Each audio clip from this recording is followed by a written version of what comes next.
Hello बच्चों, आप करेंगे क्वेश्चन 19। इक्वेशन आपको गिवन है Z square plus 19z minus 150। ये आपको इक्वेशन गिवन है।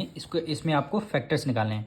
तो फैक्टर्स कैसे निकालेंगे? सबसे पहले आप फर्स्ट टर्म और लास्ट टर्म की करेंगे मल्टीप्लाई, यानी जेड स्क्वायर की मल्टीप्लाई माइनस 150 से करेंगे तो आंसर क्या आएगा? Minus 150 Z square. अब इसमें निकालने हैं आपको प्राइम फैक्टर्स, तो 2 से डिविजल करेंगे। 2 7 जा 14, 1 कैरी गया, 2 5 जा 10 हो गया। फिर इसमें 3 से करेंगे, 3 2 जा 6, 1 कैरी गया, 3 5 जा 15 हो गया। फिर हम करेंगे 5 5 जा 25, फिर क्या होगा? 5 1 जा 5 हो जाएगा। अब इन्हीं फैक्टर्स में से ऐसे कोई दो फैक्टर्स आपको लेने हैं जो प्लस करने पर क्या आना चाहिए? प्लस 19z, यानी 19z आना चाहिए प्लस करने पर उसको, यानी प्लस करने पर कितना? 19z आना चाहिए। और उन्हीं दोनों फैक्टर्स की करेंगे हम मल्टीप्लाई, तो क्या आना चाहिए? मल्टीप्लाई करने पर वैल्यू हमारी कितनी? 150 जेड स्क्वायर। तो लिखेंगे 150 जेड स्क्वायर। इन्हीं फैक्टर्स में से कोई दो फैक्टर्स आपको लेने हैं।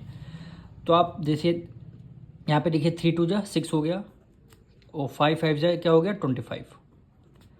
अगर आपने यहाँ पे फर्स्ट टर्म अगर 25 रख दिया, सेकंड टर्म रख दिया -6।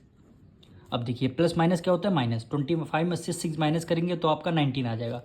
तो यहाँ पे z है, z ऑलरेडी आप लगा देंगे। अगर आप 25z की 6z की मल्टीप्लाई करें, 25 की मल्टीप्लाई 6 से करेंगे तो 150 आएगा।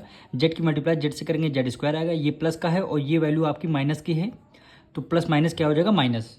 देखिए दोनों कंडीशन हमारी सेटिस्फाई कर रही है। अब यही दोनों नंबर्स हमें यहाँ पे मिडिल टर्म को स्प्लिट करके लिखने हैं। जेड फर्स्ट टर्म है तो जेड स्क्वायर को एज इट इज़ लिखना है आपको, लास्ट टर्म को भी आपको एज इट इज़ लिखना होगा। बस करना तो है मिडिल टर्म को स्प्लिट करना होता है। अब देखिए 25z है तो आपने यहाँ पे लिख दिया 25z, -6z है तो आपने यहाँ पे लिख दिया -6z हो गया। अब ये first two term then last two term, दोनों को आपको एक एक टर्म करके कॉमन लेना है। यानी यहाँ पे देखिए जेड है, यहाँ भी जेड है, तो आपने क्या किया? जेड को आपने कॉमन ले लिया। जेड स्क्वायर यानी 2 टाइम्स है, 1 टाइम आपने कॉमन ले लिया, बचा क्या? आपने 1 बचा, यहाँ पे प्लस है प्लस लगा दिया। 25z में से अगर आपने जेड को कॉमन ले लिया, बचा क्या? यहाँ पे 25 बचा। अब देखिए ये ब्रैकेट यहाँ पे जेड प्लस 25 है, आप सेकंड ब्रैकेट में लिख दीजिए, यानी जेड प्लस 25।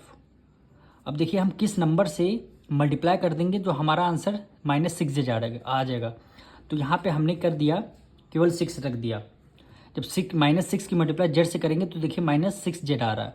अब देखिए 6 की मल्टीप्लाई 25 से करेंगे तो 150 आ रहा है। ये माइनस है, प्लस माइनस माइनस, यानी दोनों ब्रैकेट हमारे क्या हो गए? सेम हो गए। दोनों ब्रैकेट सेम हो जाए अब तो आपने 1 टाइम इसको ब्रैकेट को लिख लेना, यानी जेड प्लस 25। अब देखिए जो अब सेकंड ब्रैकेट में वो नंबर लिखने हैं जो आपके ब्रैकेट के बाहर हैं, जैसे जेड बाहर है और ये -6 बाहर है। दोनों हमारे क्या होंगे? फैक्टर्स आ गए। यही हमें फैक्टर्स निकालने थे। अब मिलेंगे नेक्स्ट वीडियो में।